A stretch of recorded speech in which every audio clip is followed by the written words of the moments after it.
Welcome back to the Hannahcast YouTube channel, and today, it is time for final Oscar predictions for nominations. We pretty much have every precursor nomination there is to have right now. We won't have the USC Scripter Awards until literally the day before Oscar nominations, so that's not really going to help us much today, at least. But this is the best we got. At least this year, we have the Eddie Awards, to go off of, the Writers Guild Awards to go off of, so at least we have all of that, so yay. However, before I go on, I do want to let you guys know that memberships are still open. We got lots of cool members-only videos. I've been covering the regional critics groups. We've got members-only live streams. We're going to be doing a lot more stuff after the Oscars are over, like movie clubs and movie watch-alongs, stuff like that. You also get cool badges and emojis, so consider becoming a member. It really means a lot. Secondly, I do want to let you guys know that I also have a merch store. Like, if you want to get, like, a Hannahcast mug, a Hannahcast shirt, or really just anything Hannahcast related, hell, we even have blankets. Just go to the Hannahcast-shop.fourthwall.com, and you might see something you like. Hell, we even have pins. In February, I got a big collab with someone that you might recognize, and so you don't want to miss that. And also, the day before the Oscar nominations, or maybe like the evening before the Oscar nominations, I'm going to be doing a last-minute live stream talking about what you guys' predictions are, any maybe last-minute things that I've changed in my predictions, but right now I think we're kind of good in terms of what I'm predicting. But still, it's going to be a lot of fun. There's going to be a lot of stuff happening, so yeah. Anyways, let's get on to the predictions. What is winning Best Picture? I have no fucking clue, and nothing makes sense. Because, like, there have been some years where we don't really know what's winning Best Picture, but you could see what the path would be. Like, in 2022, you could see where Everything Everywhere All at Once's path was to Best Picture. You could see the Banshees of Inisherin's path to Best Picture. Maybe The Fabelmans, like, alright, sure. It was a little bit messy, but you could still see a path. Or with the 2019 year where Parasite won Best Picture, it's like, you could see where Parasite would need to win Best Picture. You could see where 1917 would need to win Best Picture. You could see how Once Upon a Time in Hollywood could win Best Picture. Like, it was all over the place, but you could at least see a path. The problem is, this year, everything that's in contention to win Best Picture has something going against it. Alright? I was thinking maybe it'd be Sing Sing, but that no one likes that movie in terms of, it's like no one's nominating it. The only two groups that actually did embrace it pretty well were the Critics' Choice Awards and the BAFTA Awards. Like, SAG didn't like it, so, like, there's no path for it in Best Picture, which is sad. Then you got, let's say Emilia Perez. All right, I'm currently going with it for number one, because maybe the industry will have it do well on a preferential ballot, and it's also like the anti-Trump movie of the year, maybe? But also, like, the audience scores for Emilia Perez are not that great, even though there is also an argument to be made that maybe it's like accounts online, or like people online just purposely bringing the score down. I don't know exactly. But then you have Nora. All right, well, that's winning, but the other thing about Emilia Perez is that Brady Corbet seems to be winning director right now, and I will try to justify this later on, but it's like, I don't know. Emilia Perez has original screenplay kind of locked in the bag, but at the same time, it doesn't seem to be doing well internationally, at least not as far as I'm concerned, because, like, it didn't win a single Golden Globe, even losing Best Actress in a Musical or Comedy to Demi Moore for The Substance, because, like, if you wanted to put Nora in Best Picture, alright, well, that's easy, original screenplay, lead actress, and picture, boom. But that's not even happening, because, like, I really think Demi Moore's gonna take lead actress, because that, like, everything kind of is just going for her. Like, The Substance is in Best Picture, and she has a great career narrative behind her, and the industry seems to love Demi Moore. I mean, hell, even the SAG Awards, they didn't nominate Margaret Qualley, but they still really seem to be behind Demi Moore. And she can easily win SAG because it's like a SAG Beatty performance. And so, what do? So, like that, like, regardless, that, without Mikey Madison winning lead actress, that really hurts Honora's chances. Alright, well, what about Conclave? Well, Conclave is winning adapted screenplay, and I could see it doing pretty well on the preferential ballot. Like, it's not really a slow burn at all. It's actually very fast-paced, but not too fast-paced. So that's fine. But the problem is it's not really winning any acting awards. So are we saying that it wins off of screenplay alone, like Spotlight did? I don't want to completely say that. That doesn't really make a lot of sense to me. God, and like maybe you could also justify it by saying maybe it could win score and editing, because surely, despite the fact that Challengers is sweeping the critics groups, Challengers is not going to be nominated in Best Picture. So like, there's no way it would win score or editing without Best Picture. So you could make an argument for that, but that would, I don't know, that would be a very strange way to put in Conclave. Unless maybe like it wins SAG Ensemble. Maybe? So that's tough. The Brutalist probably has one, like, could have a potentially good Best Picture package. You know, picture, director, lead actor, even though I'm not sure Adrian Brody is winning now, considering how not well The Brutalist did at SAG. But the problem, yeah, but that's kind of its problem. Like, it doesn't have a lot of SAG support compared to A Complete Unknown, which overperformed at SAG. So you know Timothée Chalamet is going to win there, and not only that, A Complete Unknown has been performing way better with the industry than even I initially thought. Like, I thought it was just like when they announced that A Complete Unknown was coming out in 2024, I was like, oh, well, that's going to get in Best Picture, because when James Mangold does prestige films, they tend to get in, or at least they tend to be big contenders. Like Walk the Line, sure, that didn't get into Best Picture, but it would have made Best Picture in a lineup of 10. Logan got nominated for adapted screenplay, becoming the first comic book movie to do so, and Ford v Ferrari got into Best Picture. So when James Mangold is just doing the prestige films, they tend to get in. So I kind of knew that. But now it's gotten to the point to where James Mangold got nominated at DGA, and not only that, A Complete Unknown made it to the BAFTA Best Film 5.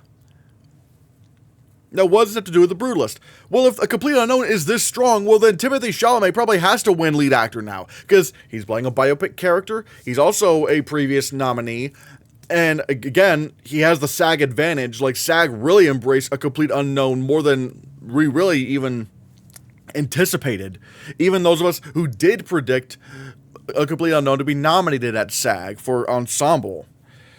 But and the problem with The Brutalist is that it's not going to do well on the preferential ballot. It's a 3.5 hour long historical drama. Now, people are going to say, well, what about Oppenheimer? Oppenheimer is a Christopher Nolan movie. People love Christopher Nolan. I love Christopher Nolan. His movies are very fast-paced, and audiences don't get tired of them. Also, Oppenheimer almost made $1 billion.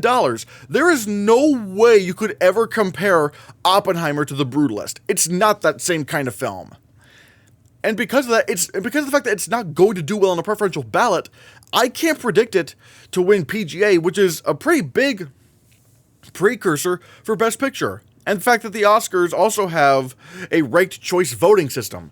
So that's its problem. The problem with The Brutalist is that the PGA is where it would die. So that doesn't make sense for it to win Best Picture. And then, again, I don't really need to discuss why Complete Unknown isn't going to win Best Picture. I mean, I don't know. It doesn't really seem to be strong to win anything other than lead actor. Then we have, The Substance.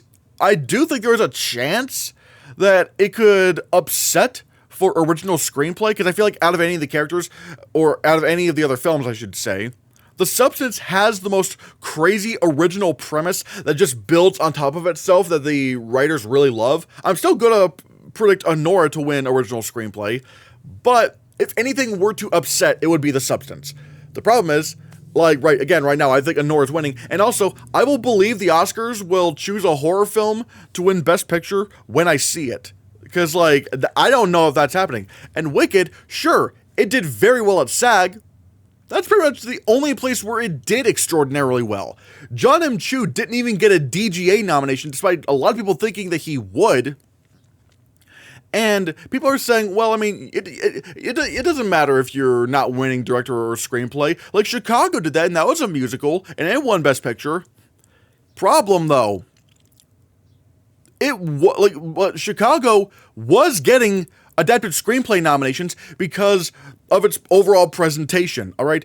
The film was a very, very unique way of telling the story. Like, you had the real world and the musical world, and it would, like, interchange between the two. We hadn't really seen that in film before. A lot of it was, like, very straightforward. Like, characters were in an environment and would sing and dance or whatever. This was something completely new, and something that the original stage show could not do. This was doing something, like writing something for the film medium that was not able to be done on stage. That's why Chicago got nominated for adapted screenplay. It wasn't just because it was winning Best Picture, it was because it was doing something so unique with its screenplay. Because the Oscars don't like it when stage adaptations are too close to the source material, all right? Like, that's why movies like West Side Story, The Whale, Les Miserables, The Tragedy of Macbeth, and like all Tick Tick Boom, why a lot of these movies don't get nominated for screenplay awards at the Oscars, because they stick too close to the source material. And so when the screenplay writer's writing it down, it's like they don't really have to create a lot of it themselves. And then, whereas you compare some films like, you know, like The Father, again, was transforming what was the stage show and into a film medium in the only way the film could, with its editing, and a lot of it has to do with the editing, but that still has to be put into the screenplay first. And as per the director thing, yeah, Chicago didn't win the win for director, but he got nominated, like Rob Marshall got nominated, and not only that, he was close to winning. People forget, Rob Marshall won the DGA for Chicago. So even though he lost the Oscar, he had a chance of winning. The race was actually very split up that year, if I'm not mistaken. Martin Scorsese won the Golden Globe for Gangs of New York. Steven Spielberg won the Critics' Choice Award for both Minority Report and was it Catch Me If You Can? I don't know if it was Catch Me If You Can. I'm not exactly sure about that. But I know there was a second film there. And Roman Polanski won the BAFTA, and Rob Marshall won the DGA, and ultimately the BAFTA winner ended up winning. The director race was so split up that year, but at least Rob Marshall had a chance. Right now, John M. Chu is not getting nominated for the Oscar. He can't even get in the DGA. He can't even get in that Golden Globes. What is his path? He only has the Critics' Choice Award for director now, and that's only because the film, they had 8 nominees for director? Like, would he have really gotten in if there were 8 nominees? I don't think so. No, not if there were 5 or 6 nominees. Probably not. And Wicked overall has been kind of underperforming a little bit in the guilds. Only 1 Visual Effects Society nomination. And let's see, didn't do that well at BAFTA. Like, it didn't get a Best Film nomination at BAFTA. It's just not that film. It's just not that kind of film that's going to win Best Picture.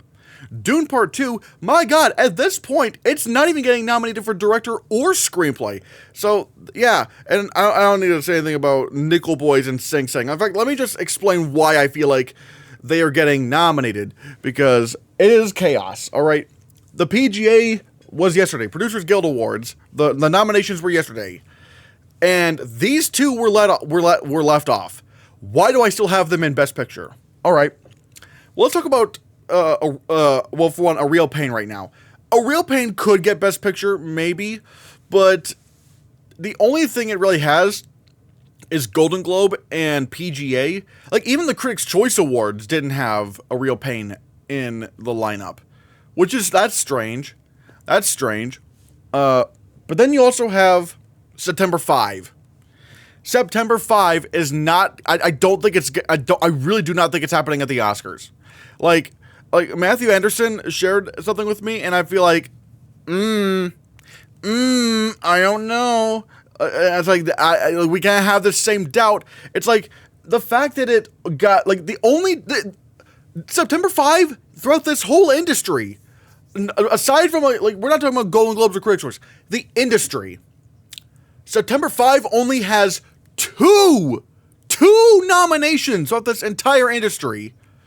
PGA and a nomination at the Motion Picture Sound Editors Guild. No SAG, no Eddie, no BAFTA long list mentions. September 5 has been nowhere. And it gets random PGA now? No, it's not, no. I really do not think it's happening. September 5 is not happening. Why would a movie like this have so little presence throughout the industry and pretty much only randomly show up at PGA? This is a red herring. I don't know if I even know what a red herring is, but this is a trap. All right, they're playing us right now, because this kind of, like, there's not that many how do I explain it? Even if this were to, like, get, like, a lone screenplay nomination, I don't even buy that. Again, referencing what Matthew Anderson and I talked about. Like, even films that have, like, lone screenplay nominations have some presence in the industry. Like, they usually get nominated in a bunch of other guilds. The closest thing to September 5 we have is the Ides of March, all right? Where that only got PGA and a couple of BAFTA nominations. But at least it got a couple of BAFTA nominations. September 5 does not have that. So I'm not convinced September 5 is going to be a real player at all at the Oscars. No, it has showed up nowhere except just now, and that's very strange to me. That's very strange. I don't buy it. No. So I have to go with Sing Sing and Nickel Boys. And the thing that convinced me, despite the fact that, yes, they have not been doing well at the industry at all either, at the very least, Coleman Domingo has consistently been nominated for lead actor. He's been consistently nominated for lead actor. Also, with Nickel Boys, it has a drama Golden Globe nomination, although that was not industry, let's be fair here. It did get Writers Guild. And that is good, that's very good for it. Not only that,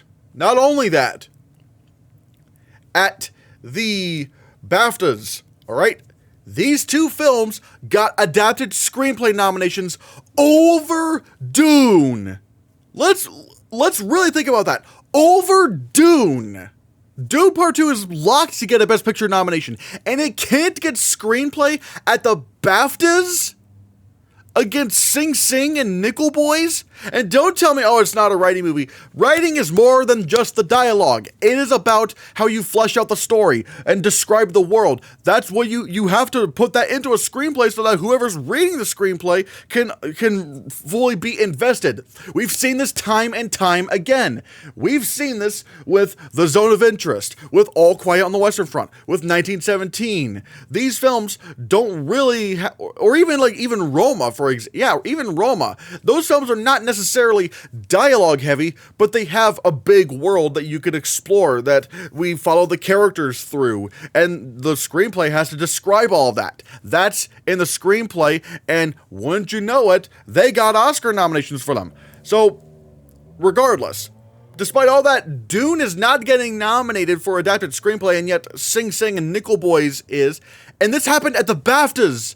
The BAFTAs did not even shortlist Sing Sing and Nickel Boys for Best Picture, or Best Film, I should say. So if that's the case, then why should I believe that Sing Sing and Nickel Boys wouldn't at least do okay at the Oscars? You know? Like, yeah, it is very strange that Sing Sing and Nickel Boys would be saved by the BAFTAs, but the fact that the Oscars extended their voting period, like, to around the time, or at least, like, to where they'd still be voting around the time BAFTAs announced their nominees, they're gonna see this and go, oh, okay, we could do that too. Like, there's a little bit of there's a lot of voter overlap between the Oscars and the BAFTAs. So if the BAFTAs did it, why wouldn't the Oscars? Yeah, it's weird that American guilds haven't been doing it, but also, let's also be fair here, when it comes to the PGA, they already closed voting long ago. These nominees that they had, they were just waiting to be dropped yesterday. Like, they already had the nominees ready to go. So that means the voting for PGA, again, that was done long ago before the BAFTA nominations were announced. So that's probably why it looks like, oh no, September 5 and A Real Pain got in over Sing Sing and Nickel Boys. If the BAFTAs released, if the PGA came out before BAFTA, we would be saying, wow, at the last minute, BAFTA saved Sing Sing and Nickel Boys. But it's really just a matter of circumstance of when the PGA was going to drop their nominees. Because again, they had to delay it due to the wildfires. So I'm not buying September 5 and A Real Pain. Okay, A Real Pain I could see, but I don't know what to take out at this point. But September 5, do not buy it. It has not had a single presence other than really PGA. And that does not normally translate to Oscar nominations. So no. Anyways. And then we have All You Imagine Is Light. I'm putting it in, I'm putting it in here because I am predicting it for original screenplay. But at this point, the race has just really kind of tightened up. I don't know what else can happen. And same thing with The Apprentice and Kneecap. They were shortlisted at BAFTA, but especially since The Apprentice did not get a Writers Guild nomination, which I thought it would, it seems like it's definitely not getting Best Picture now. Anyways, director. I'm going with the consensus 5, even though oh god, I think something's gonna happen. There's gonna be some sort of big surprise, but I don't know where to see it coming. Denis Villeneuve randomly gets a director nomination. I'd love that, but we'll have to see. And the reason why I have Jacques Audiard over Brady Corbet, okay, if I have Emilia Perez winning Best Picture, I have to justify that somehow. The best thing I got is Brady Corbet losing DGA or something, or BAFTA. Probably more like, maybe DGA or BAFTA. I don't know, which of those two? I'm kind of predicting like a Tom Hooper situation for the King's Speech. I don't know if that's a smart idea, but you know what? It's the only one I have if I want to try to justify Emilia Perez winning Best Picture. But still, Brady Corbet is very strong, leading with the critics right now. So we'll see. And again, Edward Berger, Sean Baker, Coralie Farge, they are all in contention. They're pretty much good to be in. If I had any, maybe Coralie Farge would be the, what's the word I'm looking for? The weakest one of the bunch in terms of maybe she could get snubbed. But if that happened, people would be really mad. James Mangold, I knew he was going to get, or maybe not knew, because I didn't officially predict him, but I did say he could get DGA, at least, and especially back then, around the, when it was announced that this film was coming out in 2024, I did say James Mangold could get PGA, which, hey, God, still, I technically called that. Denis Villeneuve for Dune Part 2. He has the Critics' Choice Award, but again, there were 8 nominees, but he also has the BAFTA, which is really good for him, but, however, I feel like if there were 5 slots, he wouldn't have gotten in. Ramel Ross for Nickel Boys, I feel like a lot of people are predicting him, but if Nickel Boys is like that on the cusp for a Best Picture nomination, I don't see it. And Payal Kapadia, for All You Imagine Is Light, she had the Golden Globe. I maybe would have predicted her for a nomination if All You Imagine Is Light got director and screenplay at BAFTA, but that hasn't happened. That didn't happen. John M. Chu for Wicked, no. Tim Feldbaum for September 5, My Waking Nightmare. Lead actress. So chaotic. I don't know what's going on. Right now. All right, let's see. Demi Moore versus Mikey Madison. Again, I've already explained why I feel like Demi Moore is more likely to win the Oscar than Mikey Madison. It's very rare for newcomers to win lead acting Oscars. And I thought the person that was going to be taking Mikey Madison down this season was Amy Adams for Night Bitch. She won the TIFF Spotlight Award. And everything seemed to be kind of going her way until Night Bitch came out and people just did not like it. People did not care about that movie. So That's a problem. I tried hanging on, but but at the same time, I knew there was going to be some kind of a like big, some big name that the industry respects that would win over Madison, but I didn't know who. That is until The Substance performed very well at the Globes. That is when I went, okay, Demi Moore with just one lead actress, because she makes a lot of sense. All Demi Moore needed was for The Substance to be in Best Picture, and that made me go, all right, yep, now she can win. And now that she has beaten Mikey Madison at the Golden Globes, well, again, she could probably win SAG, might win BAFTA, might, like, Critics' Choice, maybe? I don't exactly know. Voting's already finished for Critics' Choice for quite some time now.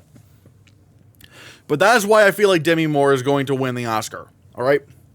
Fernanda Torres for I'm Still Here. Literally the only thing she has is the Golden Globe win. She's been for drama. She's been nominated nowhere else. This is still a little bit risky. But I'm willing to say Fernanda Torres because that Golden Globe drama win is pretty big. Carla Sofia Gascon. Yeah, she has everything. I'm still scared that the Oscars could still snub her. It's a risk, but let's. I'm hoping she actually does get in. Oh God, and there are so many things that could happen for that last slot. I still think there is a world where Angelina Jolie could maybe get not win, but could get nominated. But then again, at the same time, she's not even sweeping the critics like Natalie Portman and Kristen Stewart did. So she has that going against her. But she is still a big Hollywood legend. Marianne Jean-Baptiste has Critics' Choice and BAFTA. But so many big contenders have popped up. I know Cynthia Erivo has everything. People are saying, why are you doubting her? Remember, Margot Robbie still had everything when she lost out to Barbie. When she lost Barbie. And I don't know. I just really think something is up with Cynthia Erivo and Wicked. I just don't think that's the kind of performance the Oscars are going to really push for award season. And Wicked is already starting to underperform as award season goes on. It's not sweeping production design. It's not sweeping a lot of awards really with the critics. Even the ones that it's ahead in, it's not really that ahead in. Unlike Barbie, where it was winning a lot of categories. So that's the thing going against it. So I'm still predicting a Cynthia Erivo snub because I just don't think the Oscars are going to nominate her performance. And again, I'm not saying it's a bad performance. It's actually a very good performance. But I don't know. It's still not it's still not that showy. She's still not, she's not like a lot of other musical acting nominees that we've seen. Whereas even with, Ariana Grande, well, for one, she's a supporting role, so it's expected that she's not going to be as big and emotional and stuff. But even then, it's there's still a lot more going on with Ariana Grande's performance compared to Cynthia Erivo. So I don't know. And Kate Winslet and Lee, again, if she got the BAFTA, I'd be like, oh. But right now, she only has the Golden Globe. Still, I really do want to keep my eye out for her. Because she has a big campaign behind her with all these celebrities. And, she could Andrea Riseborough that situation real fast. Real fast. But I'm going with Pamela Anderson.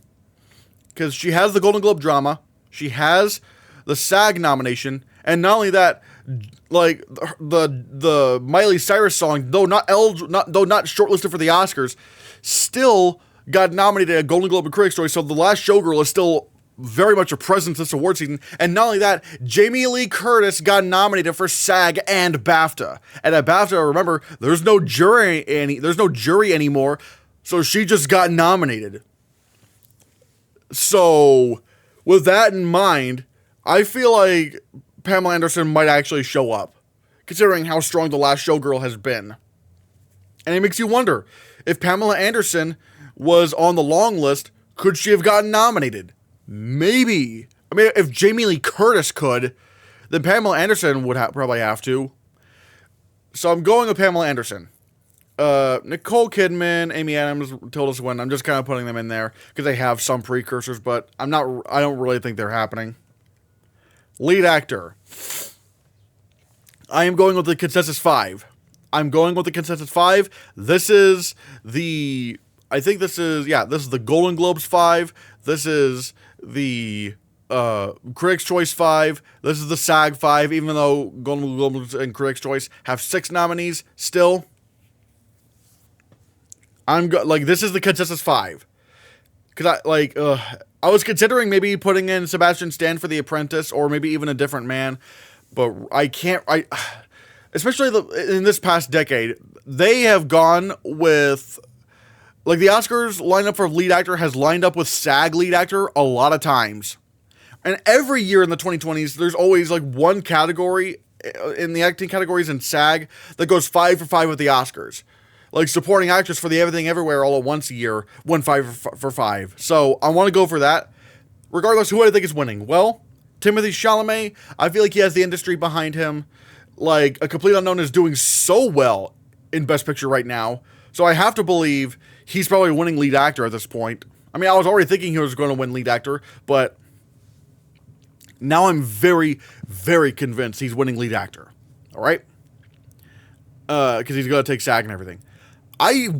If Sing Sing is in Best Picture, I do think Colman Domingo is number 2. He is winning the most critics groups right now, and that was unexpected. Because, Adrian Brody was taking the most critics groups at first, but then Colman Domingo just started winning more and more. Now, granted, that doesn't mean he's going to win the Oscar, which is why I'm not predicting him. But, however, if they wanted to give Sing Sing a consolation prize, maybe they could actually give Colman Domingo his Oscar.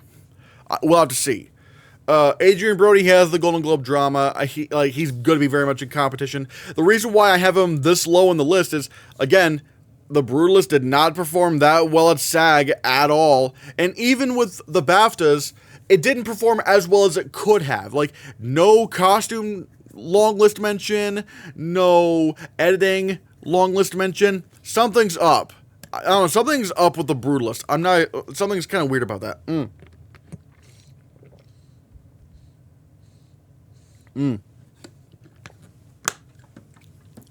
Ray Fiennes and get Daniel Craig, they're just kind of there.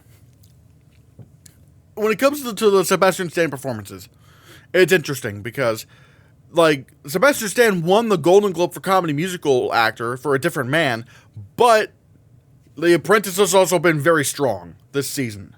Jeremy Strong has been nominated for the Golden Globe, SAG, and BAFTA. Sebastian Stan for The Apprentice has been nominated at Golden Globe and BAFTA.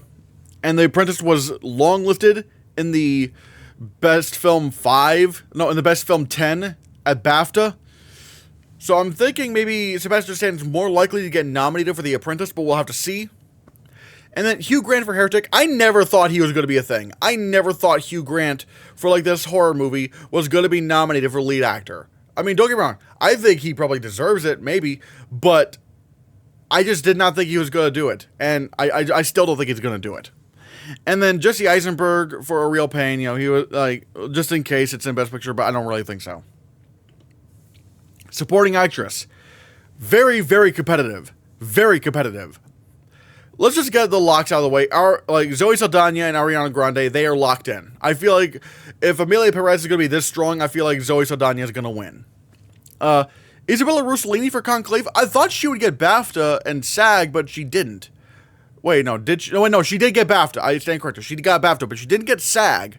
Still, she's been performing a lot better than I thought she was going to. Got the Golden Globe, Critics' Choice, and BAFTA. I'd say she's in. Felicity Jones has been only getting the Golden Globe and BAFTA, but, however, if The Brutalist is going to be as strong with nominations as some people think, well, then I feel like Felicity Jones would need to get nominated here. And then there's that last slot. Literally anything could happen. Anything could happen. Because on one hand, yes, The Last Showgirl is not going to be in Best Picture at all. However, and compared to Amelia Perez or The Substance, A Complete Unknown, or even Nickel Boys has a better shot. But the fact of the matter is, Jamie Lee Curtis is Jamie Lee Curtis. Like, she is like Hollywood, like a Hollywood darling. She has an Oscar.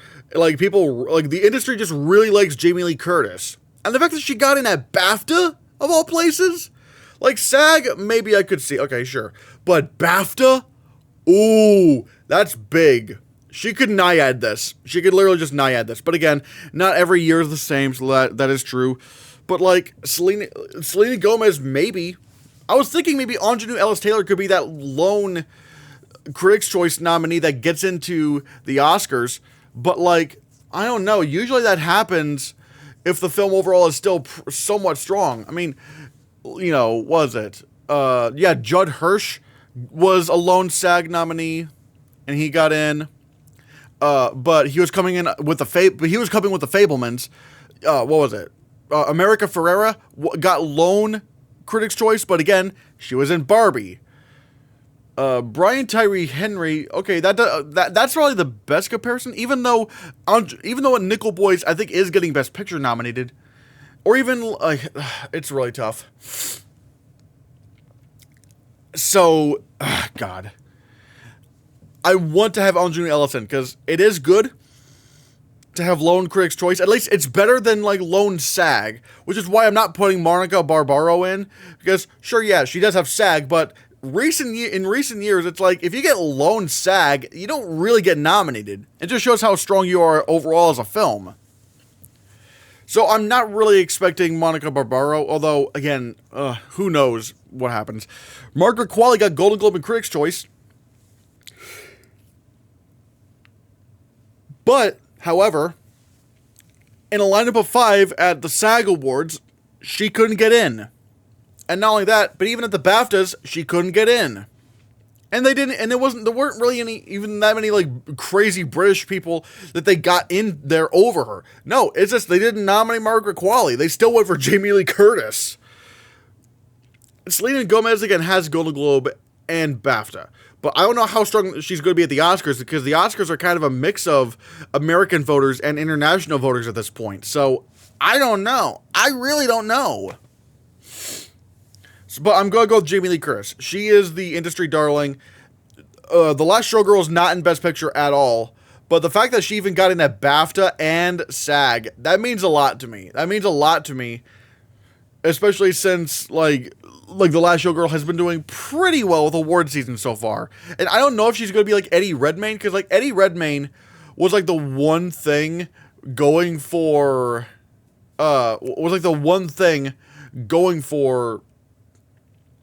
The Good Nurse. So, I don't know.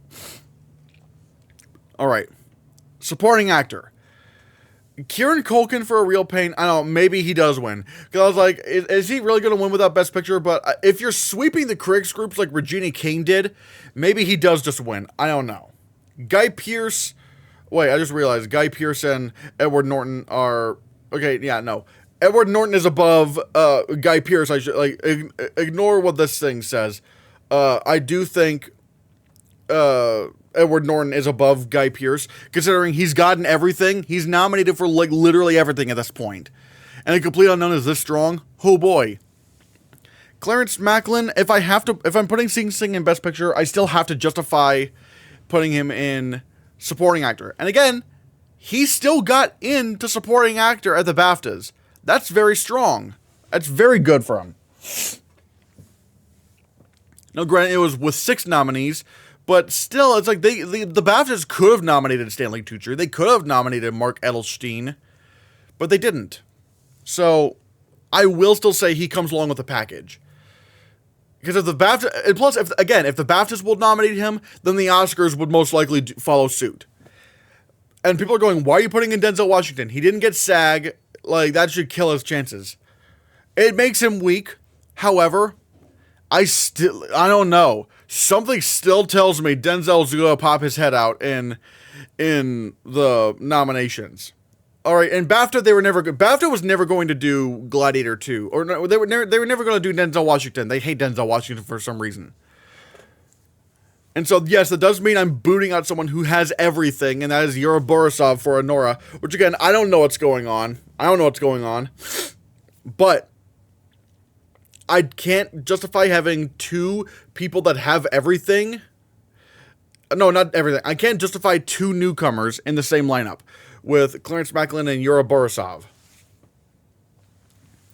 And again, I feel like if you're going to nominate Sing Sing for Best Picture, you would nominate Clarence Macklin. The package is just there. So there's that. And again, I'm not confident in this at all, but we'll see. Jeremy Strong for The Apprentice, he has Golden Globe, SAG, and BAFTA, but I don't think that's going to translate to an Oscar nomination. Like, it's not like Jamie Lee Curtis, where, like, she's, like, a Hollywood darling. Like, no, like, Jeremy Strong, people really mostly know him now from Succession. He's still a relative newcomer.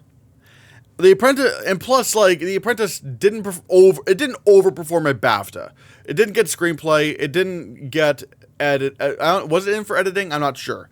But also, The Apprentice did not get in for Writers Guild. It's like, there seemed to be, like, a limit to The Apprentice showing up in nominations at places, so I'm not predicting him to get in. Jonathan Bailey, that's supposed to be for Wicked. Jonathan Bailey for Wicked. I screwed up there. My God. Oh my God, no. I can't change it now. I gotta go to work here in less than an hour. But Jonathan Bailey for Wicked, lone SAG. It is weird that he got in at SAG. I think it just shows how much SAG just liked Wicked, but I don't think Jonathan Bailey's gonna happen. I don't think he's gonna get nominated for Wicked. Again, lone SAG is not really a great thing to have. Stanley Tucci for Conclave and Mark Edelstein, they've been nominated nowhere, and if I'm not mistaken, not a single critics group has nominated Mark Edelstein. Not one. It's crazy. Or at least in terms of predicting, because people were saying, oh, well, Mark Edelstein's going to get nominated for supporting actor, and then it's like, nope, it's the bald guy, it's the bald side guy. Oh, okay. But yeah, again, I'm still watching out for Denzel. Oh. Original Screenplay. Consensus 4, we have Honora, The Substance, The Brutalist, A Real Pain. That last slot for Original Screenplay is chaotic. Because Challengers, alright, it got Critics' Choice and it got Writers Guild, but also Writers Guild is a little bit funny because they have so many ineligibilities. There are a lot more ineligibilities this year than usual. So it's like, would Challengers have gotten in if, like, The Substance and The Brutalist were eligible? I'd say no. But also, I'm not doing September 5. I'll explain why I feel like September 5 is a mirage. Because, the only guilds it's really gotten into are the PGA and, like, the Sound Editors Guild. Nowhere else has it showed up. I'm not buying it. I'm not buying September 5. My old ass got in for Writers Guild, but the Writers Guild, like they like to go for comedy, so it's immediately obvious to go, my old ass is not happening. I still have to go with All I Imagine Is Light. And yes, this is a worst person in the world scenario, but there are a few things going for All I Imagine Is Light right now, alright? Like, it can't get nominated for international feature because India did not submit it. And the film overall is somewhat strong. It is still somewhat strong. Getting a director nomination at the Golden Globes. And in terms of the Critics Awards, it's been sweeping the Best International Feature awards. So, with that in mind, I feel like this is like the only chance for them to honor not only the film, but Payo Kapadia. So, yes, this is pretty much a repeat of Worst Person in the World, except the fact that it can't get nominated for international feature. But I feel like this just kind of makes the most sense right now. Again, September 5 is nothing. It's been nothing this entire season. Challengers, I still feel like it has the perception of being the Gen Z horny movie of the year, which I don't think the Academy is going to like all that much. And again, my old ass is a comedy. That's not happening. If I wanted to put in The Apprentice, all right, maybe, but it would need to have showed up at either like BAFTA or the Writers Guild Awards. I probably could put Kneecap in here. I probably should have put Kneecap on the list somewhere. But again, I feel like that's mainly a British thing that's happening, or Irish thing. But you know what I mean? It's a BAFTA thing. So I'm gonna go with All I Imagine Is Light, because at least in the long list, it did show like, all right, All I Imagine Is Light could have gotten nominated. So yeah. Adapted Screenplay, I never thought I'd say this, but Dune Part 2 is not getting nominated. If the BAFTAs if the BAFTAs didn't nominate it, and yet they put in Sing Sing and Nickel Boys, why would the Oscars not follow suit? Use your brain noodles, people. I feel like this has to happen. I think both these movies are getting into adapted screenplay. And not only that, Nickel Boys, I think, is in contention to win. You're probably saying, Christian, you sound really crazy right now. Maybe I am crazy. But if this thing is in Best Picture, then guess what wins Writers Guild? Because at that point, the only two screenplay nominees for the Oscar that I'm predicting that would be in at Writers Guild would be Nickel Boys and A Complete Unknown. Conclave's not eligible at Writers Guild. Sing Sing's not eligible at Writers Guild. Emilia Perez is not eligible at Writers Guild. So, I'm actually thinking it's going to be A Complete Unknown. Oh, no, not A Complete Unknown. It's going to be Nickel Boys. And Writers Guild, they like to go for the more kind of unique screenplays, like the unique ways of telling a story. So, I feel like that's where Nickel Boys could win, if it's in Best Picture. Still, Conclave is the screenplay movie of the year. It's going to win. I don't really know what else could really happen. I mean, maybe Emilia Perez if it wanted to win Best Picture, but I don't know. I feel like it'd be more likely to win director than adapted screenplay. Still, this is kind of what I'm thinking. And again, the fact that Dune couldn't even get in at BAFTA over Nickel Boys and Sing Sing, it's like the Oscars are going to follow suit on that. Wicked, I never thought that was going to be a screenplay contender. So, yeah, and Hitman, absolutely not. People are saying it's going to win Writers Guild. It's like, no. Right? Like, Hitman's not winning the Writers Guild Award, guys. Because, like, yeah, they went for a couple of comedies in 2018 that were not in Best Picture, and they voted for them over Best Picture nominees, Eighth Grade and Can You Ever Forgive Me? But ever since the expanded Best Picture era, they did not do that before or since. Like, that's one example. So, no, Hitman's not winning Writers Guild, guys. No, absolutely not. Cinematography. As said in my previous video, I'm taking a big risk. Alright? I'm going to go 2 out of 5 with BAFTA and British Society of Cinematographers, but the British Society of Cinematographers and BAFTA, like, they went 5 out of 5 with each other. Now, why am I going only 2 out of 5 with the BAFTAs and critics? No, not with the BAFTAs. Because some of this just makes way too much sense to me. All right, Brutalist and Nosferatu. All right, those are locked in. You know, we got like, yeah, sure. Those are the films that have been nominated everywhere. I was wondering if Nosferatu was going to be this embraced, but the BAFTAs really loved Nosferatu, even nominating it for score. Wow. So yeah. Maria, I've said this. I never back down from it. People call me crazy. And I'll get to another thing here in a second. But Edward Lockman, every time he gets nominated at ASC, he gets the Oscar nomination. And people are like, but no one cares about Maria. Like look at what Angelina Jolie's not getting nominated anywhere. It's like, I don't care. Like, I learned my lesson from El Conde, because I was predicting El Conde to get nominated for cinematography before it dropped on Netflix. But then when it did drop on Netflix, no one seemed to care. No one talked about it. It's like, okay, maybe it's not getting nominated. And then sure enough, it gets nominated at ASC, and I'm like, damn it, why did I take it out? I should have known that even if no one else cares about this movie, though, like, the ASC will, and the ASC is very correlative for the Oscar. They will go 4 out of 5 or 5 out of 5 with the Oscars a lot. So if the ASC nominates something, take it seriously. So, I have to assume Maria is going to get nominated. And the other thing that I'm justified in, Complete Unknown.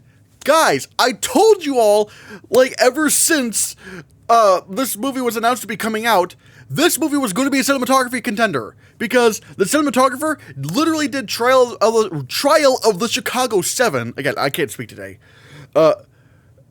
When no one, like, because here's the thing. Trial of the Chicago 7. It got no critics nominations. None. No one was going for it. And yet, It then showed up at ASC, and then it got nominated for the Oscar. But now people are going to go, but it was weak competition. If it was that weak of competition that it could get in, then why didn't the ASC go for Tenet or Da 5 Bloods, or I'm thinking of Ending Things, or The Midnight Sky? You know, movies that were actually getting critics nominations, or First Cow, anything. They nominated The Trial of the Chicago 7 because they like the way this guy shoots his movies. They like the way the guy shoots the movies. And this film is way more baity in its cinematography than Trial, because now you got singers on stage with big spotlights having like big silhouettes over them. It's like, you know, it's like like, how is it not getting into cinematography knowing this branch? And now that it got ASC, I feel justified. Now people are going to go, but there were 7 nominees. All right, well, I'll tell you what I can take out. Well, at least a few things I can take out. I could definitely take out Wicked. That's not happening. I could take out Dune Part 2 because the Oscars hate sequels in cinematography. Look at Top Gun Maverick. Look at Avatar: The Way of Water. They don't like sequels. They don't like sequels getting in for cinematography. And so, I'm going, and then there's the last slot. I'm going with the girl with the needle because it did get the Spotlight Award. Oh, oopsies. It got the Spotlight Award nomination. And my God, this film has such like cinematography-esque cinematography. I don't even know what I'm really saying there, but it's like, you look at the trailer and it's like, how did the Oscars not nominate this for cinematography? This is everything they like. Like, international film that's not in English, black and white, very showy. This is the kind of film the Oscars would do. But granted, it's the Spotlight Award, not the main award. But still, I don't know. Something about this tells me that we may get a rare situation where we go 2 out of 5. Now, granted, that's a risk. But at least a couple of these movies are going to get nominated. So I'm going to put them in this basket, which means I'm leaving out Conclave, which has technically been nominated everywhere, but nothing about the cinematography in Conclave has really struck me as, oh yeah, the cinematographer's branch will nominate this. It's not very showy at all. Like, it's not really showy cinematography. And they like showy cinematography. Nickel Boys, God, I don't know why I put it as the win in my last predictions video, because it has just been shown that the industry doesn't really care about Nickel Boys that much. Again, Spotlight Award, it did get some attention. But, however, I feel like the whole thing about, oh, it's the first person perspective, I think that may have been considered more of a gimmick than a cinematography thing. I don't know. And then Emilia Perez, I was worried because it got nominated at BAFTA and British Society of Cinematographers, but not even at ASC. No nominations at ASC. Like, even in a lineup of 7 films, it couldn't get in. No. At least Girl with the Needle and Nickel Boys got in the Spotlight Award. Emilia Perez could not even do that. So, bye. But yeah, I'm going with this 5. It's very risky, because again, 2 out of 5 with BAFTA. But, man, some of these choices make way too much sense. And also, at the same time with Girl with the Needle, it is an international feature contender. I am predicting it to get nominated for international feature. So, there you have it. Film editing. I don't know what's going on right now. So many things could happen. Maybe it's the substance because it has the most showy editing, but it's not nominated for sound. Emilia Perez, maybe it could it could win a sound editing package. I don't know. Conclave, it has very good editing, but so I don't know. Dune Part 2, I don't know, the film as a whole is weaker, so I don't think it's going to win. So, and then Anora, that's not a film that, I don't know, I think it maybe gets nominated because it's maybe the most liked film in the bunch. I don't know, I honestly don't really know. I'm going with the substance for the win, though, because, I don't know, at the end of the day, this just has, the most showy editing. And sure, it didn't get in at BAFTA, but also Kneecap got in at BAFTA, and you know that's not going to get the Oscar nomination. So, keep that in mind. And it's strange because a lot of these other films didn't get the Eddie nomination. Like, A Complete Unknown did not get the Eddie nomination. September 5 did not get the Eddie nomination. The Brutalist did not get the Eddie nomination.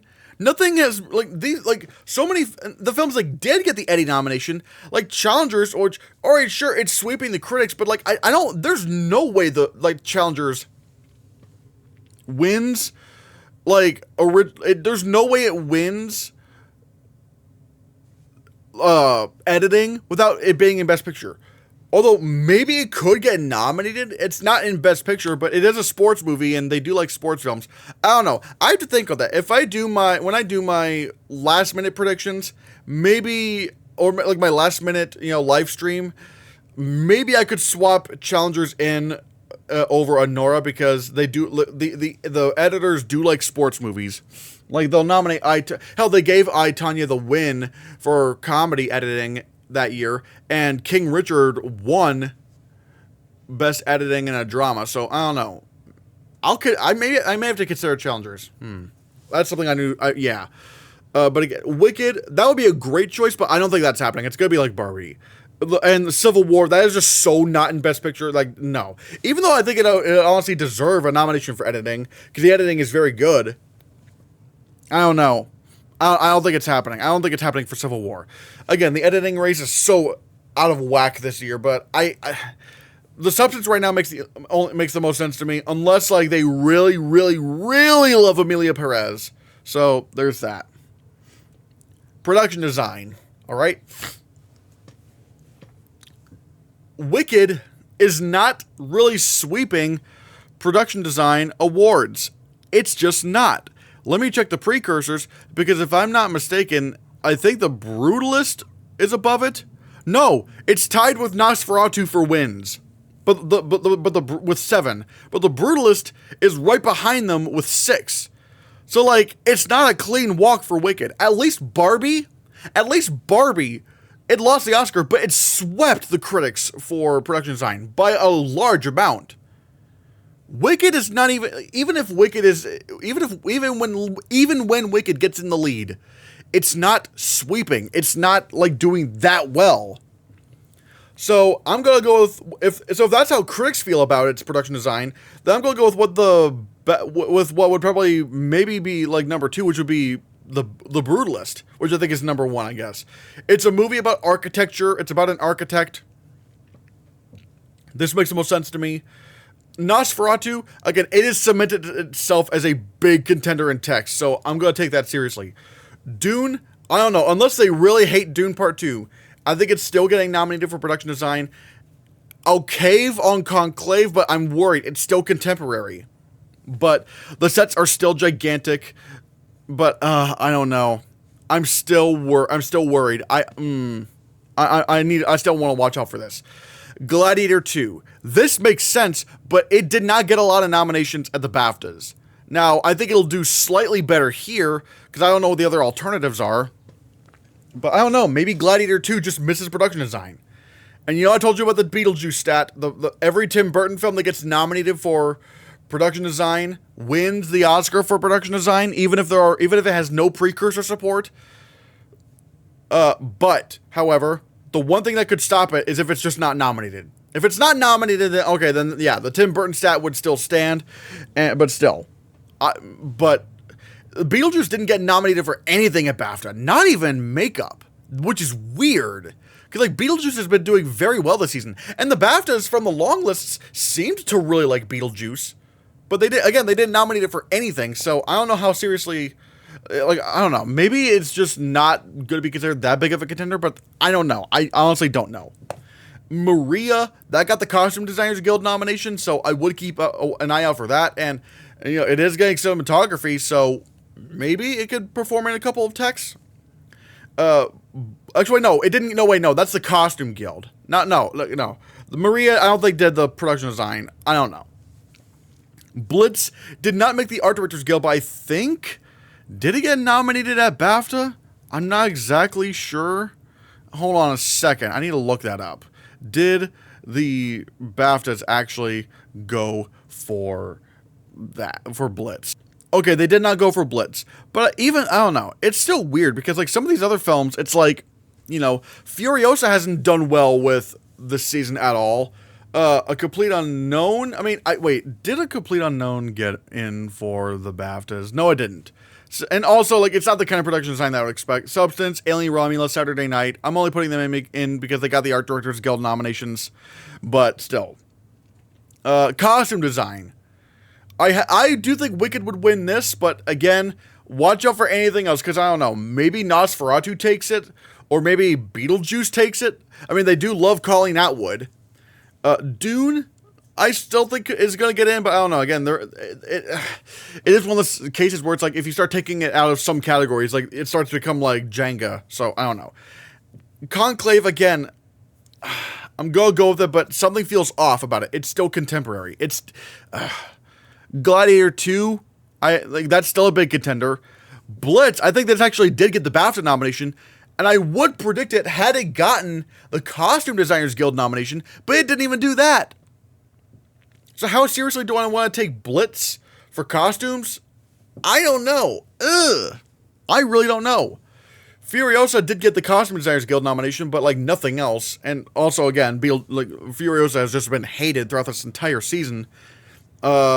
Complete Unknown, this did get the BAFTA nomination and Costume Designers Guild, but when you look at the nominees for period film of the Costume Designers Guild, you can easily single out a Complete Unknown as like something that might not happen. And also with BAFTA, yeah, I got in at BAFTA, but BAFTA is more likely to nominate Best Picture films for the craft categories than the Oscars are. So I'm not quite buying it. Brutalist did not even get longlisted at BAFTA, so absolutely not. Joker Folie à Deux, this would make sense for a costume nomination, but no one's gone for it. Not even the Costume Designers Guild for a period film. Like, good God, the Costume Designers Guild literally went for Saturday Night in the Book of Clarence for period costumes over Joker. Book of Clarence, okay, that doesn't make any sense, because I've seen the costumes in that, and they don't really look that inspired, so... No. And Emilia Perez, contemporary, and not as like big and lavish as Conclave, so I'd say no.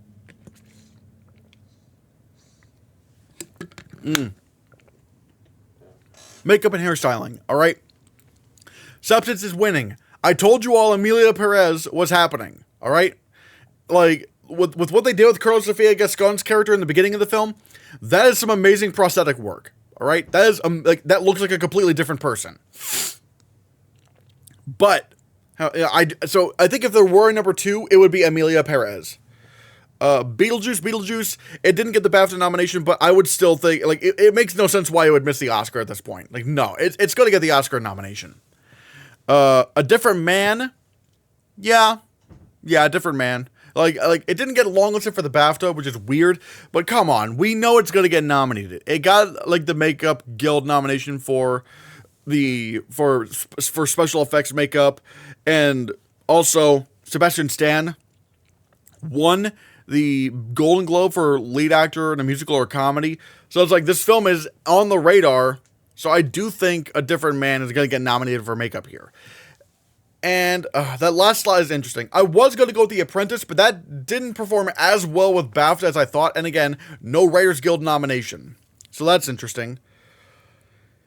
Honestly, I think the last slot is between Nosferatu and Waltzing with Brando, because Waltzing with Brando, like the way they turned Billy Zane into Marlon Brando is kind of nuts. But however, the thing I needed to see is if Nosferatu was going to perform well at BAFTA, and it did. My God, and admittedly, I did get spoiled as to what Count Orlok looks like. And I always expected that he was going to look very good, and he does look very good. But, yeah, all I needed to see was how well it did at BAFTA. And so, knowing that, alright, Nosferatu's getting in for makeup and hairstyling. Yep. And Dune Part 2, okay, sure. It got, I think, Critics' Choice and BAFTA, but no nominations at the Makeup Guild. What? Now, you could also say, well, Christian, Nosferatu and Waltzing with Brando didn't get nominations. Sure, but those were very late releases. So it's probably likely that the Makeup Guild just didn't see those movies in time. But Dune Part 2, that's been out since, like, March. Everyone knows about Dune Part 2. Everyone's seen Dune Part 2. So for the Makeup Guild to completely shut that out, I'm just like, that's a bad sign. That's a bad sign for its chances. So I don't think it's going to happen. I don't think it's getting nominated.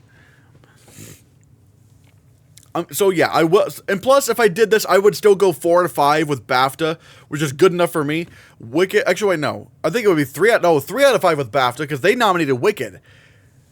Look, guys, I'm not budging on this. All right, the Oscars like prosthetics with their makeup contenders. They like prosthetics. Yes, there's a lot of hairstyling in Wicked, but also people tried to tell me there's a lot of hairstyling in Barbie. Ooh. No, guys, the one prosthetic thing the main prosthetic thing they did was like give Cynthia Erivo like prosthetic ears. That's like the most they did. The Oscars will prioritize prosthetic makeup effects over hairstyling any day. I'm not backing down from this. No. They even went for Oppenheimer. I thought maybe they would go for Killers of the Flower Moon over Oppenheimer because the prosthetics didn't look all that great in Oppenheimer, but they still went for Oppenheimer. So it's like that just proves they will go with like prosthetic makeup effects more than any kind of like hairstyling. So no, I'm not buying Wicked. And the only film I think is less likely to get nominated is Maria. So yeah, I'm not buying it. Visual effects. Holy shit, this is chaotic. We technically have 3 locks now because Dune Part 2, Kingdom of the Planet of the Apes, and Better Man.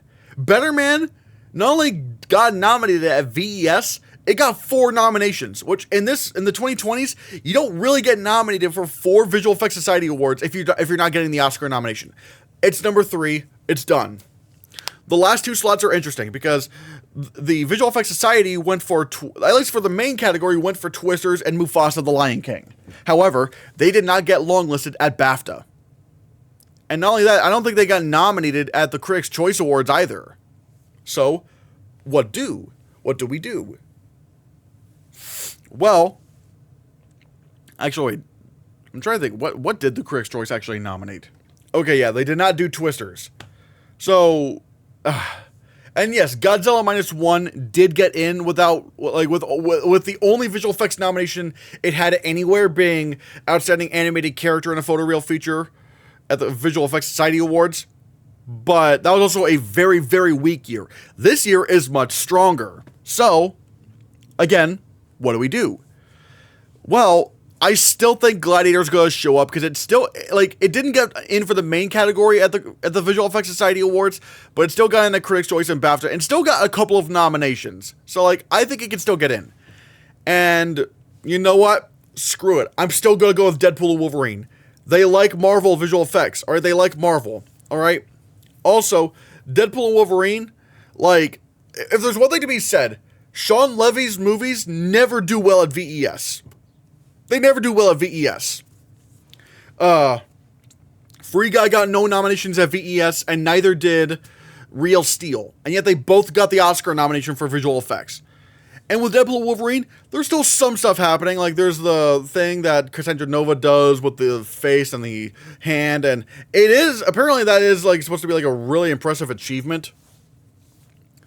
I would have gone for Alien Romulus, but my God, the only thing it's been nominated for was for, like, Outstanding Model in a feature, which was, like, the big ship.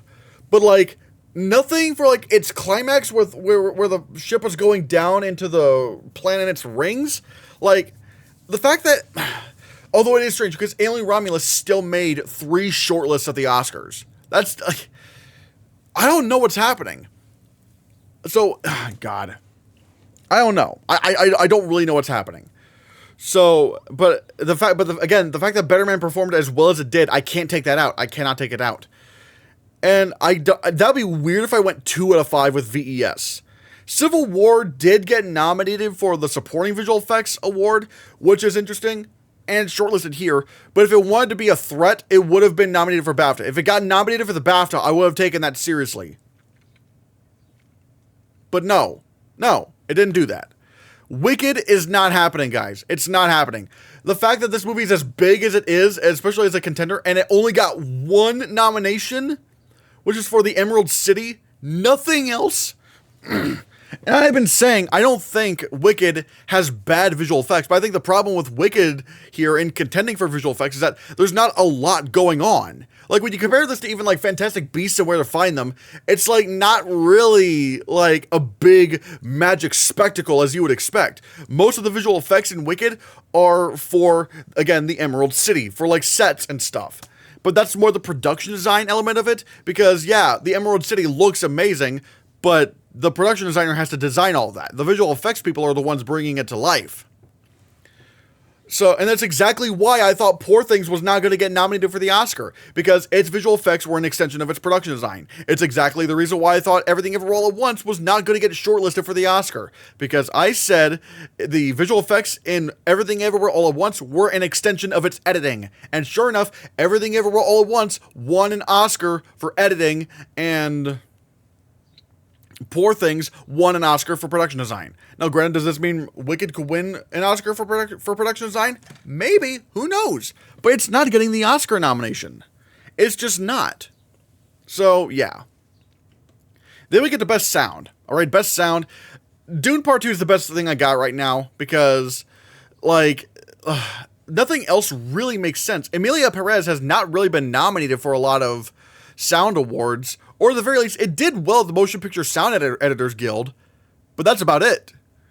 If The Substance were here, I would easily be saying it's winning, because editing, sound combo, sure, but it's not shortlisted.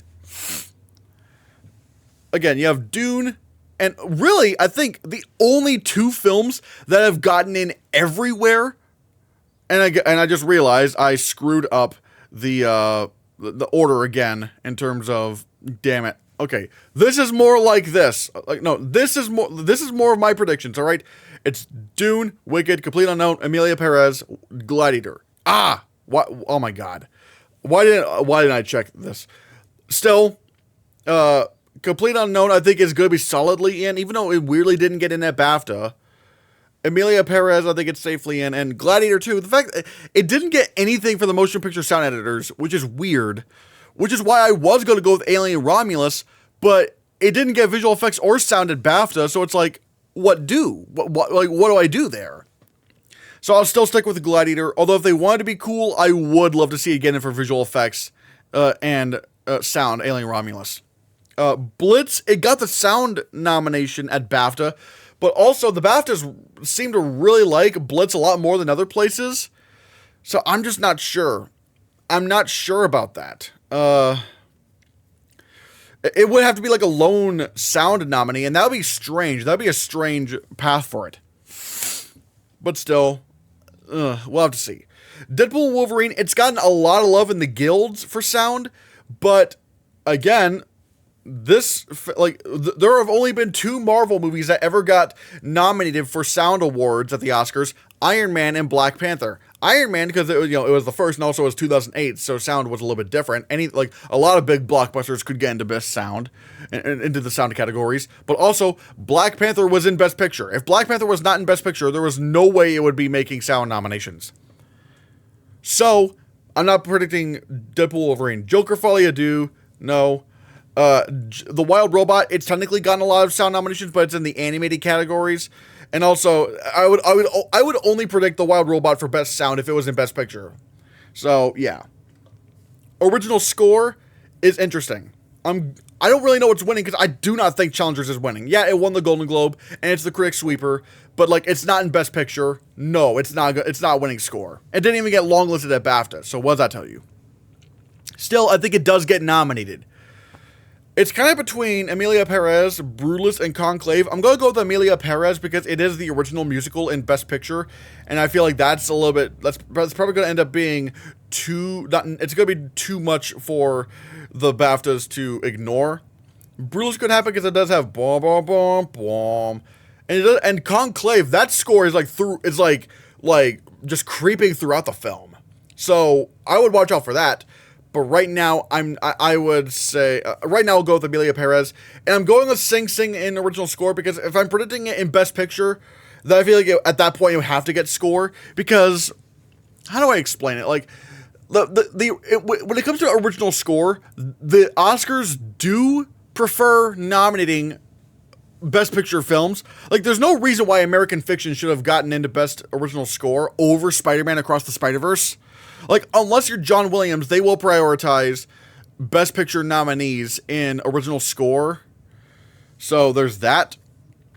So I'm kind of going, that's why I'm kind of going with Sing Sing. I don't think Nosferatu is going to get 5 nominations at the Oscars. I know it's not going to get 5 nominations. The fact that the film is not even close to getting into Best Picture, couldn't even get to Writers Guild, even though it was eligible. And so no, like it's nowhere near Best Picture. Nosferatu, I just can't imagine it getting 5. That's probably too many nominations for a film not in Best Picture. Blitz, I was wondering if the BAFTAs would do it because Hans Zimmer, and also they like Blitz, but they didn't even do that. So I'm not really going to consider that. Wild Robot, it's an animated film, and it's not even as showy of a score as some of the other contenders in the past. Like, you know, Guillermo del Toro's Pinocchio, Boy in the Hair, and Spider-Verse. So, like, no, Wild Robot's not getting in because of the animation bias. Room Next Door, I don't even know why I have that anymore. Maybe it's because they nominate Alberto Iglesias, but he's been nominated nowhere, so no. And Wicked, I'm not buying Wicked, no. Yes, it's in Best Picture, but if the Oscars disqualified Dune Part 2 for having not enough original music, like, they're not going to nominate Wicked. No way they do that. No way. Original song? I thought maybe the romantic Mi Camino could win, but no, El Mal has shown itself to be a pretty big contender. So I'm actually going to go with that. With Mi Camino, yeah, that's in. Also, I can't wait to see how they perform El Mal at the Oscars. That's going to be a lot of fun. The Journey from the 6888, never doubt Diane Warren, she always gets in. Ooh. Like a Bird from Sing Sing. Again, this would be a nice little surprise nomination. And again, it's in Best Picture, so that could help it. And so, yeah, I was wondering what could maybe take the 5th slot. Like, what would be, like, a crazy contender? Because, like, a lot of people are going with, you know, Harper and Will Go West. Maybe Compress Repress from Challengers, maybe. But also, like, I don't know. There's still a chance that maybe Challengers could underperform. I don't know.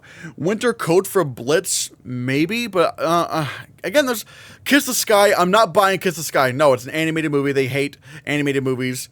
So, yeah, and I'm looking at some of the others, I'm like, no. So I'm going with Sick in the Head from Kneecap, because that could be a surprise nomination. It's like, whoa, Kneecap did get nominated for something. And plus, like, I don't know, like, with how well Kneecap did at BAFTA, I'm wondering if it could actually surprise for a nomination here. So, and, like, it is about this rap group, and it is a pretty fun song, so maybe they could actually nominate Kneecap, so I'm kind of going with that. Animated feature. Why? Okay, it's so funny how Inside Out 2 is just not winning. It's just not going to win at all. So, what do I think is happening? Well, Flow has already won the Golden Globe. That's big. And it got nominated at PGA. That's also big. Wild Robot's probably going to take Critics' Choice and Annie. Sure. But, however, the fact of the matter is, again, Flow is already beaten it somewhere, and Wild Robot's going to lose another award, and that's at BAFTA, because Wallace and Gromit is right there, and this fucking franchise, like this old man and his dog, they have not once lost a BAFTA. You think they're going to start losing it now? No. Curse of the Were-Rabbit literally beat The Constant Gardener for Best British Film, and yet The Constant Gardener was in Best Film. That's how much the British love Wallace and Gromit. So it's really, I think the race is probably between Flow and Wallace and Gromit. I don't really know. I'm going to go with Wallace and Gromit because it's going to be the most recent award that comes across. And also, we saw how much, like, it is tough, because, like, sometimes the Oscars will very much line up with BAFTA, and sometimes they won't. But, I don't know, maybe right now, Wallace and Gromit does have some of the best reviews that any Aardman film has had, so I'm gonna go, maybe I'll go with this, but Flow is still very much in contention. And then Memoir of a Snail, that's, like, a very solid 5. Honestly, there's no reason why anything else would happen. Chicken for Linda, maybe? But, like, no, with how well Memoir of a Snail has been performing, there's no way it misses. So, like, this is your animated 5. Boom, bang, boom. There we go. International feature. I'm going to go with Emilia Perez, because obviously that's in Best Picture, no duh. I'm still here, especially with Fernanda Torres doing as well as she's doing. I'm going to say that, yeah, it's in. Kneecap, with how well it performed at BAFTA, it's probably going to show up here, and especially if it does get that original song nomination, oh boy.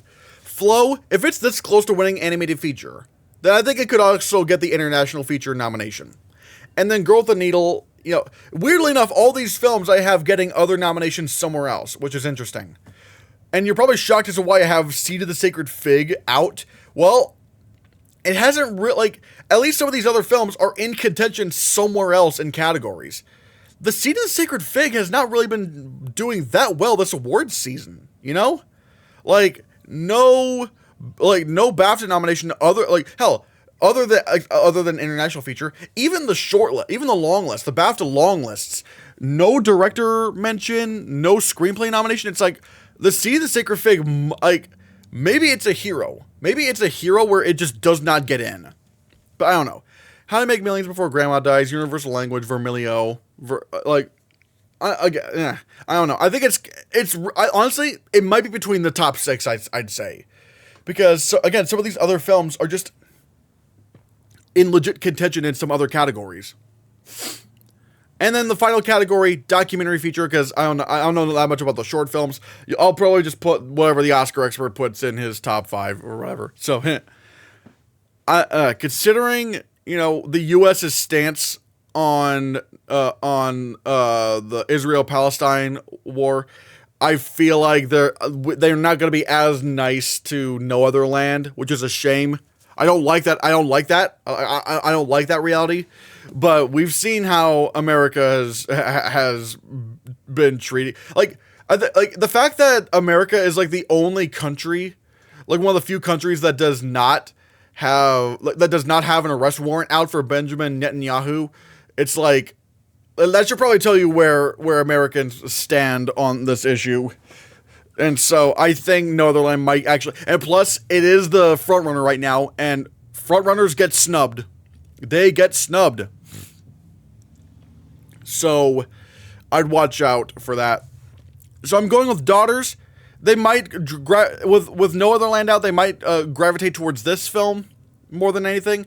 Sugarcane, and I think Porcelain War and Dahomey, I think they're going to be in. I'm going to go a little bit outside of the consensus 5. Instead of Soundtrack to a Coup d'etat, I think Union is going to get nominated because it's a lot more relevant to stuff going on today. Big corporations taking advantage of workers. So I think this probably happens. All right. Will and Harper, I think, is too much of a crowd pleaser. They don't like, the documentary branch does not like doing, you know, celebrity documentaries. So probably not. Queendom had, again, very relevant social issues. Remarkable Life of Evelyn. It seems like a very heartwarming story, but maybe that gets snubbed as well. And so I'm kind of looking throughout. Baby Files, I definitely don't think the Oscars would nominate that. Like, no. Again, ugh. But still, I hope to be wrong about No Other Land, but it's not in a great position right now. It's in a front-runner position, and it's in the position that a lot of Americans don't like. I disagree with those Americans, but yeah, that's kind of where things are in the world right now. But guys, those are my final Oscar predictions for nominations.